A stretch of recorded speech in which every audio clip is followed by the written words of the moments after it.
नमस्कार साथियों, मैं रोहित स्वामी स्वागत करता हूँ आप सभी का हमारे इस छोटे से फैमिली में। दोस्तों, जैसा कि मैंने आप सभी से वादा किया था कि आपको इंग्लिश का पूरा कोर्स कराऊंगा, तो अभी तक हमारी 2 क्लास आ चुकी है। तीसरी क्लास में क्या देखेंगे दोस्तों? तीसरी क्लास में मैंने आपको प्रेजेंट इंडेफिनिट कराया था। प्रेजेंट इंडेफिनिट में मैंने आपको कितने रूल करा दिए थे? कितने रूल करा दिए थे? 3 रूल करा दिए थे। अब 3 रूल करा दिए, 2-3 रूल और वो देखेंगे। उसके बाद हम देखेंगे प्रेजेंट प्रोग्रेसिव या प्रेजेंट कंटिन्यू टेंस। तो दोस्तों, जो हमारे पुराने स्टूडेंट हैं वो वीडियो को लाइक करें और अपने दोस्तों में शेयर करें, और जो हमारे नए स्टूडेंट हैं वो चैनल को सब्सक्राइब करें और अपने दोस्तों में शेयर करें। दोस्तों, आप जब शेयर करते हो ना तो हमें मोटिवेट मिलता है और हम आपके लिए बहुत अच्छा कंटेंट लाने की कोशिश करते हैं। और दोस्तों, मैं वादा करता हूँ आपको इंग्लिश में कभी कोई दिक्कत नहीं आएगी। इसके बाद टॉपिक कंप्लीट होने के बाद हम इसके एक्सरसाइज करेंगे, प्रैक्टिस करेंगे। इतनी प्रैक्टिस करा दूंगा कि टाइम और टेंस से आपसे कोई भी क्वेश्चन गलत नहीं होगा। तो दोस्तों, हम शुरुआत करते हैं। कौन सा टेंस चल रहा था हमारा? प्रेजेंट इंडेफिनिट चल रहा था। Present indefinite, present indefinite. Present indefinite tense में हमने कितने रूल कर लिए थे दोस्तों? 3 रूल कर लिए थे। अब हम चौथा रूल देखेंगे। चौथा रूल क्या है दोस्तों? जो प्रीफिक्स टाइम होता है, प्रीफिक्स इवेंट होती है, जो पहले से निर्धारित इवेंट होती है, उसके लिए हमेशा किसका प्रयोग होता है? प्रेजेंट इंडेफिनिट टेंस का प्रयोग किया जाता है। तो प्रीफिक्स इवेंट के लिए, प्रीफिक्स इवेंट के लिए, जिसको हिंदी में क्या कहा जाता है? पूर्व निर्धारित कार्यक्रम के लिए। जैसे देखेंगे हम, पूर्व निर्धारित कार्यक्रम के लिए किसका प्रयोग किया जाता है? प्रेजेंट इंडेफिनिट का। मान लो कोई प्रेसिडेंट आ रहा है, कोई राष्ट्रपति आ रहा है, कोई प्रधानमंत्री आ रहा है, जैसे जयपुर आ रहा है, चूरू आ रहा है, झुंझुनू आ रहा है, सीकर आ रहा है, तो वो उसका पहले से फिक्स कार्य होगा कि भाई साहब वो सोमवार को आएगा या मंगलवार को आएगा, बुधवार को। उनके लिए पहले से क्या होता है? टाइम फिक्स होता है। तो उनके लिए क्या होगा? प्रेजेंट इंडेफिनिट का प्रयोग होगा। उनके लिए दोस्तों ध्यान रखना, उनके लिए फ्यूचर का प्रयोग नहीं होगा। जैसे एग्जाम्पल देखते हैं, the president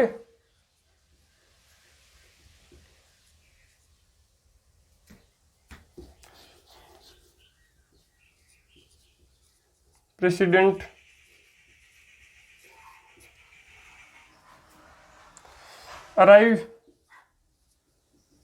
arrives Jaipur on Monday. अब दोस्तों, क्या the president arise Jaipur on Monday. अब प्रेसिडेंट हो गया। अब देखो ये बात, प्रेसिडेंट नहीं, राष्ट्रपति क्या आएगा? जयपुर आएगा। कब आएगा? मंडे को। तो देखो अराइव के साथ क्या लगा? एस लगा, यानी प्रेजेंट इंडेफिनिट का प्रयोग होगा। ऐसे नहीं कि दोस्तों आप ऐसे कर दो कि द प्रेसिडेंट आप फ्यूचर सिंपल में चले जाओ। विल अराइव की first form arrive Jaipur on Monday. ये दोस्तों आपका गलत हो जाएगा, क्योंकि आपको फ्यूचर में तो जाना ही नहीं है। क्योंकि पूर्व निर्धारित कार्यक्रम होगा। प्रधानमंत्री होगा, राष्ट्रपति होगा, मुख्यमंत्री होगा, मंत्री होगा, संसद होगा। इनका क्या क्या पूर्व निर्धारित कार्यक्रम होता है। उनके लिए हमेशा किसका प्रयोग किया जाता है? प्रेजेंट इंडेफिनिट टेंस का प्रयोग किया जाता है। किसका किया जाता है? प्रेजेंट इंडेफिनिट टेंस का। तो the president arrives Jaipur on Monday. ये कौन सा रूल है? चौथा रूल। 5 रूल क्या है दोस्तों? 5 रूल आपको फिक्स याद रखना है। Here, there, up, down. ये 4 आपको याद रखनी है। Here, there, up, down. Here, there, down, up. अब दोस्तों ये 4 आपको मिल जाए। इसके बाद आपको क्या करना है? प्रेजेंट इंडेफिनिट टेंस का प्रयोग करना है। किसका? प्रेजेंट इंडेफिनिट का। लेकिन शर्त क्या है? शर्त बताऊंगा आपको। प्रेजेंट इंडेफिनिट का प्रयोग करना है। प्रेजेंट इंडेफिनिट का शर्त ये है दोस्तों, आपको हेयर दिख जाए, आपको देयर दिख जाए, आपको डाउन दिख जाए, आपको अप दिख जाए, उसके बाद प्रेजेंट इंडेफिनिट का प्रयोग कब करोगे? इसके बाद आपको क्या होगा? एक्सक्लेमेशन साइन होना चाहिए। ये चिन्ह होना चाहिए। इसको बोलते हैं हिंदी में विस्मयबोधक चिन्ह बोलते हैं, इंग्लिश में बोलते हैं एक्सक्लेमेशन साइन। अगर ये दिख जाए ना तो हमेशा किसका प्रयोग होगा? प्रेजेंट इंडेफिनिट का प्रयोग होगा। किसका प्रयोग होगा? प्रेजेंट इंडेफिनिट का प्रयोग होगा। जैसे एग्जाम्पल देखते हैं, हेयर सी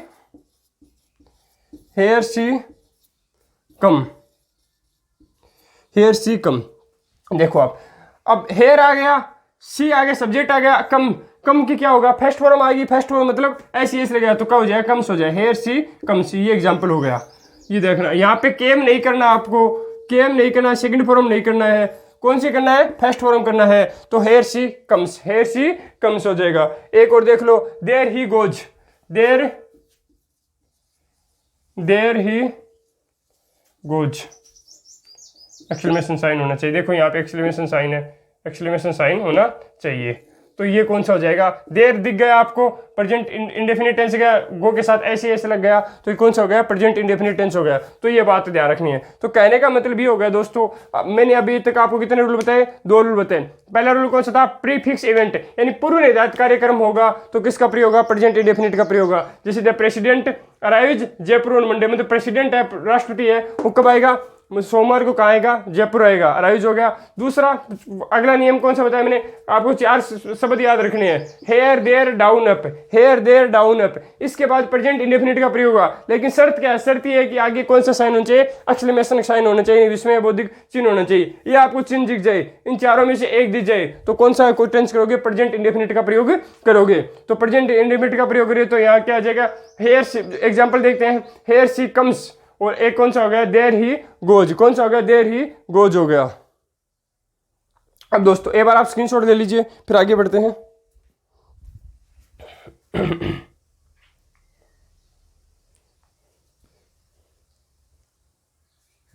स्क्रीनशॉट ले लिया होगा दोस्तों आपने। अगला रूल, ये आपको रूल, छोटे छोटे रूल आपको ये दिमाग में रखने हैं, बस आराम से क्वेश्चन सोल्व हो जाएगा दोस्तों। रूल याद करने तरीका ये है कि 1-2 बार आप पढ़ोगे ना तो ऑटोमेटिक दिमाग में सेट हो जाएंगे। अगला 6 नंबर रूल क्या है दोस्तों, 6 नंबर मैंने आपको कल भी एक बार बताया था, दोबारा बताता हूं मैं, उदाहरण से एग्जाम्पल लेकर हम समझते हैं। चलो 6 नंबर दोस्तों ये है, कहावतें हो ना, कहावतें, हिंदी में कहावतें बोलते हैं, इंग्लिश में बोलते हैं प्रोवर्ब्स, उनमें किसका प्रयोग किया जाता है, प्रेजेंट इंडेफिनिट का प्रयोग किया जाता है। तो 6 नंबर रूल है प्रोवर्ब्स, कहावतें, कहावतें, इनमें किसका प्रयोग किया जाता है, प्रेजेंट इंडेफिनिट का प्रयोग किया जाता है। 1-2 एग्जाम्पल लिख लेते हैं हम प्रोवर्ब्स। तो एग्जाम्पल है, an empty vessel, N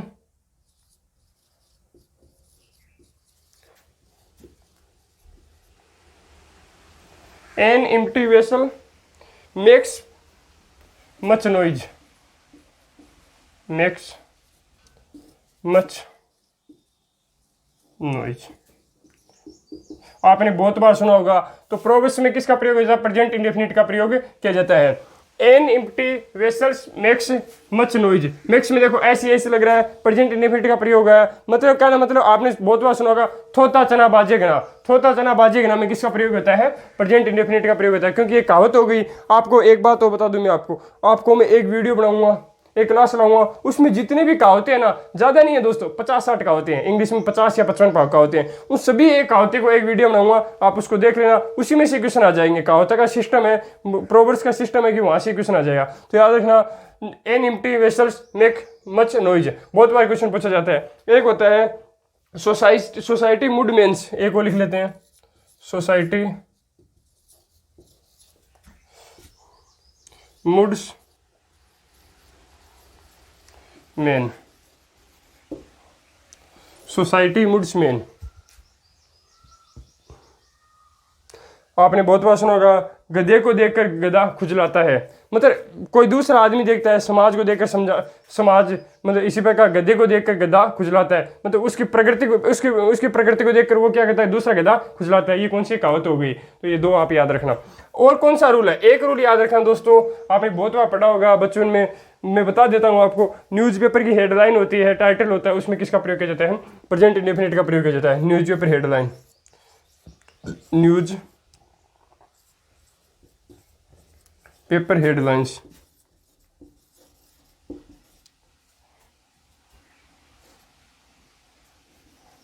newspaper headlines या फिर टाइटल में जो हमारी न्यूज़पेपर की हेडलाइन बनती है उसमें किसका प्रयोग किया जाता है? प्रेजेंट इंडेफिनिट का प्रयोग किया जाता है। तो दोस्तों याद क्या रखना है कि कहावतें, कोई भी कहावतें दी हुई हो तो उसमें प्रेजेंट इंडेफिनिट का प्रयोग होता है। न्यूज़पेपर की हेडलाइंस और टाइटल हो उसमें भी किसका प्रयोग किया जाता है? उसमें भी प्रेजेंट इंडेफिनिट का प्रयोग किया जाता है। दूसरी बात, और एक कौन सा रूल बताया मैंने? एक आपको बताया प्रीफिक्स इवेंट हो, पहले जो पूर्व निर्धारित कार्यक्रम हो उसका, उसमें किसका प्रयोग किया जाता है? प्रेजेंट इंडेफिनिट का प्रयोग होता है। एक याद रखना है हेयर, देयर, अप, डाउन, उसके बाद प्रेजेंट इंडेफिनिट का प्रयोग किया जाता है। लेकिन शर्त क्या है? शर्त यह है कि आगे क्या होना चाहिए? विस्मयबोधी या एक्सक्लेमेशन साइन होना जरूरी है। तो दोस्तों उम्मीद करता हूँ ये प्रेजेंट इंडेफिनिट के कुछ रूल है। मैंने अब कल भी आपको कंडीशनल वर्ड के बारे में बताया था। कंडीशनल कि अगर सबसे पहले as soon as until unless इस प्रकार दिया हो तो उसमें भी किसका प्रयोग होगा? प्रेजेंट इंडेफिनिट का प्रयोग होगा। बताया था मैंने कल आपको। तो एक बार आप स्क्रीनशॉट लीजिए, उसके बाद अब नेक्स्ट टेंस देखते हैं।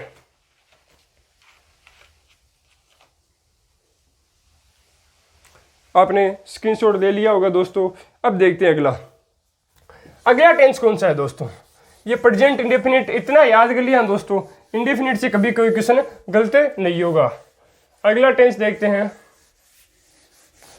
प्रेजेंट इंडेफिनिट हो गया। अब क्या है दोस्तों? अब छोटे छोटे टेंस है। ये थोड़ा सा बड़ा था, इसके यूजेस थोड़े से ज्यादा थे। अब छोटे छोटे टेंस है, उसमें हमें एडवर्ब दी होगी, एडवर्ब से पहचानना होगा कि कौन सा टेंस है।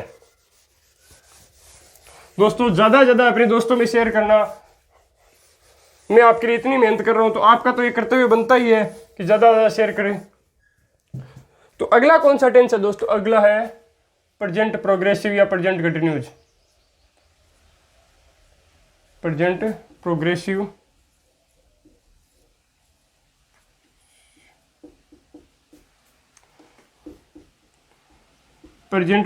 या कंटिन्यूज टेंस।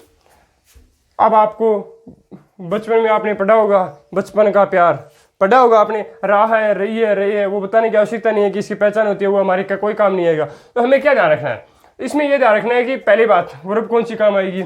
इसमें वर्ब की फोर्थ फॉर्म काम आएगी। कौन सी वर्ब की फोर्थ फॉर्म? अब मैंने आपको कल बताया था कि वर्ब की फोर्थ, लास्ट क्लास में बताया था कि वर्ब की फोर्थ फॉर्म कौन सी होती है। वर्ब की फोर्थ फॉर्म वो होती है कि वर्ब की फर्स्ट फॉर्म के साथ क्या आ जाए? आईएनजी आ जाए। वर्ब की फर्स्ट फॉर्म के साथ क्या आ जाए? आईएनजी आ जाए। वर्ब की फोर्थ फॉर्म इसमें काम में ली जाती है। दूसरी बात, और एलपी वर्ग के रूप में इज आता है, एम आता है और आर का प्रयोग किया जाता है। इज के साथ क्या आता है? एम के साथ क्या आता है? इज के साथ ही, सी, इट, वन और सिंगुलर नाउन के साथ। और आई के साथ हमेशा एम आता है। यू, आर के साथ यू, दे,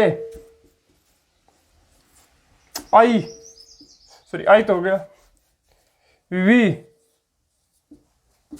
और प्लूरल, इनके साथ किसका प्रयोग किया जाता है दोस्तों?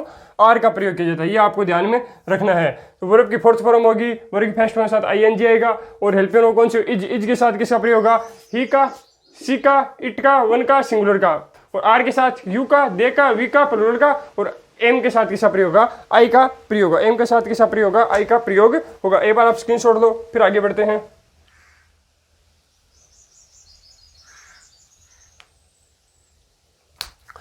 अब दोस्तों आगे क्या ध्यान रखना है हमें? आगे ये ध्यान रखना है कि इसमें जो एडवर्ब और फ्रीक्वेंसी बताई थी मैंने, एडवर्ब क्या होती है? एडवर्ब बताई थी ना आपको, एडवर्ब क्या होती है? एडवर्ब मैंने बोला था एडवर्ब की पहचान क्या होती है? वर्ब का रिप्लाई करना ही क्या है? एडवर्ब है। वर्ब का रिप्लाई करना ही क्या है? एडवर्ब है। ये बताया था ना मैंने आपको। अब देखते हैं इसमें एडवर्ब कौन सी है।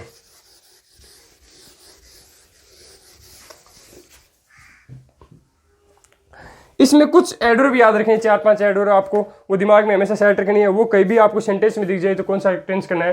प्रेजेंट प्रोग्रेसिव या प्रेजेंट कंटिन्यूस टेंस करना है। एक तो आपको याद रखना है नाउ ये डे, नाउ ये डेज। एक याद रखना है at this time, at this time. एक याद रखना है आपको एट दिस मोमेंट।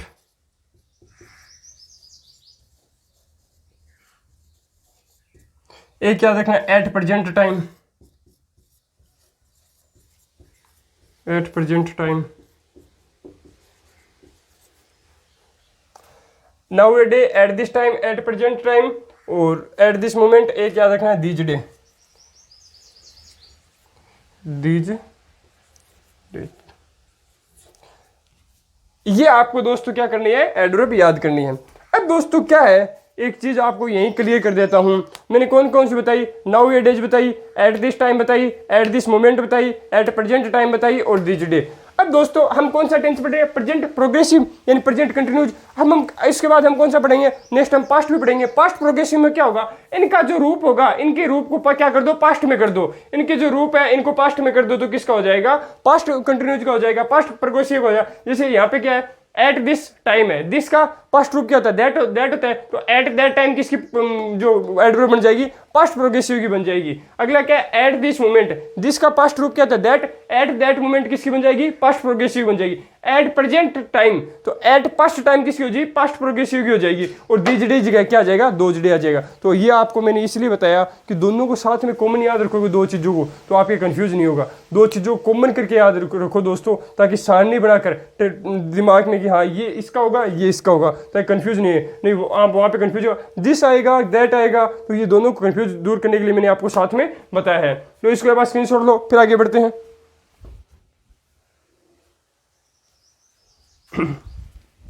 स्क्रीनशॉट ले लिया होगा दोस्तों आपने। अब इसके बाद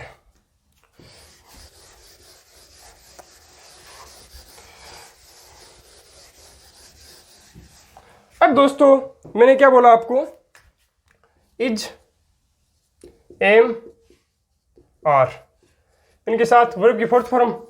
वर्ब की फोर्थ फॉर्म क्या है, वर्ब की फर्स्ट फॉर्म के साथ क्या आएगा, आईएनजी आएगा। तो कौन सा टेंस बनेगा, प्रेजेंट प्रोग्रेसिव बनेगा, प्रेजेंट प्रोग्रेसिव टेंस बनेगा।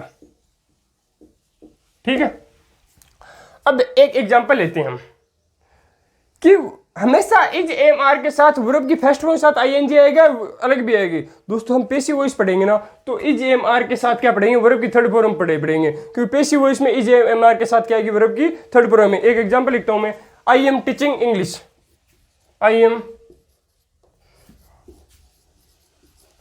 Teaching English. अब देखो आई के साथ किसका प्रयोग होगा, एम का, ये बात मैं बता चुका हूं। वर्ब की फर्स्ट फॉर्म के साथ क्या आईएनजी आएगी, टीचिंग हो गया, और क्या आ गया, इंग्लिश आ गया, ऑब्जेक्ट आ गया। अब दोस्तों पेसिव वॉइस बनाते समय हमें क्या ध्यान रखना है कि सब्जेक्ट का ऑब्जेक्ट हो जाता है और ऑब्जेक्ट का क्या हो जाता है, सब्जेक्ट हो जाता है। तो ऑब्जेक्ट का क्या हो जाएगा, सब्जेक्ट हो जाएगा, तो इंग्लिश आ जाएगा, इंग्लिश, ENGLISH, इंग्लिश। अब इंग्लिश के साथ क्या आएगा, इज आएगा, एम आएगा, आर आएगा। मैंने क्या बोला, एम तो ओनली फॉर आई के साथ आता है, यू सॉरी आर के साथ प्लूरल आता है, लेकिन इंग्लिश क्या सिंगुलर है, तो इंग्लिश के साथ किसका प्रयोग होगा, इज का। तो इंग्लिश इज, इंग्लिश इज। अब इज की जो रूप होता है, बी रूप होता है, क्या होता है, बीइंग होता है, तो इंग्लिश इज बीइंग। इसको विस्तार से हम पेसिव वॉइस में पढ़ेंगे, एक बार आपको बता देता हूं, आपको चेंज करना, बीइंग। और फिर वर्ब की थर्ड फॉर्म का प्रयोग होता है, वर्ब की थर्ड फॉर्म, क्योंकि पेसिव वॉइस बदलती है, वर्ब की थर्ड फॉर्म आती है, तो वर्ब की थर्ड फॉर्म, टीच की थर्ड फॉर्म कौन सी होगी, टोट होगी, तो बीइंग टोट, टोट। और बाई का प्रयोग होकर क्या हो जाएगा, सब्जेक्ट का क्या हो जाएगा, ऑब्जेक्ट हो जाएगा। आई का ऑब्जेक्ट क्या होता है, आई, मी, माई, तो ऑब्जेक्ट क्या हो जाएगा, मी हो जाएगा, तो मी।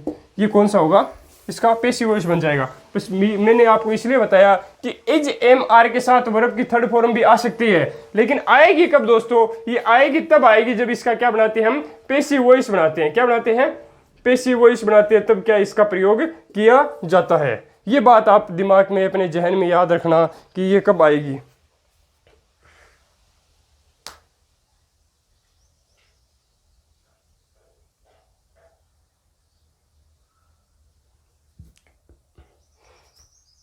आपने स्क्रीनशॉट ले लिया होगा। एक रूल और है दोस्तों,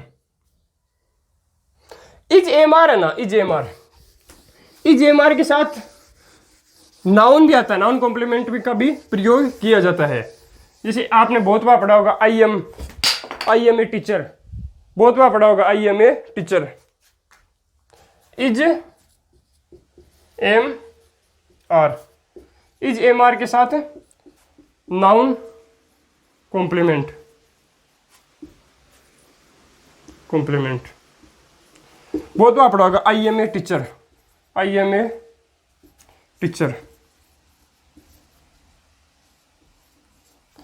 देखो आई के साथ क्या आएगा, एम आएगा, ए टीचर, यानी नाउन कॉम्प्लीमेंट आएगा। क्या आएगा, नाउन कॉम्प्लीमेंट। मतलब क्या नाम बात ये हो गई दोस्तों, मैंने आपको बताया था कि इज एम आर है। इज एम आर का पहला मैंने क्या बताया था, इज एम आर किसके साथ आएगा, वर्ब की फोर्थ फॉर्म के साथ आएगा। दिमाग लगाना, इस बात को दिमाग में सेट करना, एक साथ रिवाइज कर रहा हूँ मैं। मेरा उद्देश्य ये नहीं है आपको पढ़ाना तो आपको किसी भी किताब में पढ़ सकते हो, दुनिया में किताबों की कोई कमी नहीं है। मेरा उद्देश्य है कि आपको याद कराना। याद कैसे करें, जिस प्रकार मैंने याद किया उस प्रकार आपको दिमाग में कैसे डाला जाए, आपके दिमाग में कैसे घुसेड़ा जाए, वो मेरा मूल कर्तव्य है। तो याद रखना, पहले मैंने क्या बताया, is am are. Is am are किसके साथ, वर्ब की फोर्थ फॉर्म, यानी वर्ब की फर्स्ट फॉर्म के साथ आईएनजी, प्रेजेंट प्रोग्रेसिव में। दूसरा मैंने क्या बताया कि इज एम आर वर्ब की थर्ड फॉर्म के साथ भी आ सकता है, लेकिन शर्त क्या है, वो पेसिव वॉइस में आएगा। किस में आएगा, पेसिव वॉइस में आएगा। तीसरा मैंने क्या बताया, इज एम आर के साथ नाउन कॉम्प्लीमेंट भी आ सकता है। नाउन कॉम्प्लीमेंट को जो चेंज करेंगे तो टेंस किस में जाएगा, प्रेजेंट सिंपल में जाएगा, प्रेजेंट इंडेफिनिट में जाएगा, प्रेजेंट इंडेफिनिट में जाएगा। जैसे मैंने एक एग्जांपल लिखा, I am a teacher. I am a teacher बहुत बार आपने सुना होगा कि आई एम ए टीचर, जो इसका ये क्या होगा, इसका नॉन कॉम्प्लीमेंट का जो प्रेजेंट इंडेफिनिट में चला गया तो आई के साथ एम आ गया और एक टीचर है। मतलब कहने बात ये होगी साहब, इज एम आर वर्ब की फोर्थ फॉर्म के साथ भी आ सकता है, इज एम आर वर्ब की थर्ड फॉर्म के साथ भी आ सकता है, और इज एम आर किसके साथ आ सकता है, नाउन कॉम्प्लीमेंट के साथ भी आ सकता है, नाउन कॉम्प्लीमेंट के साथ भी आ सकता है। तो दोस्तों उम्मीद करता हूं आपको बहुत पसंद आया। एक बार आप इसके स्क्रीनशॉट ले लीजिए।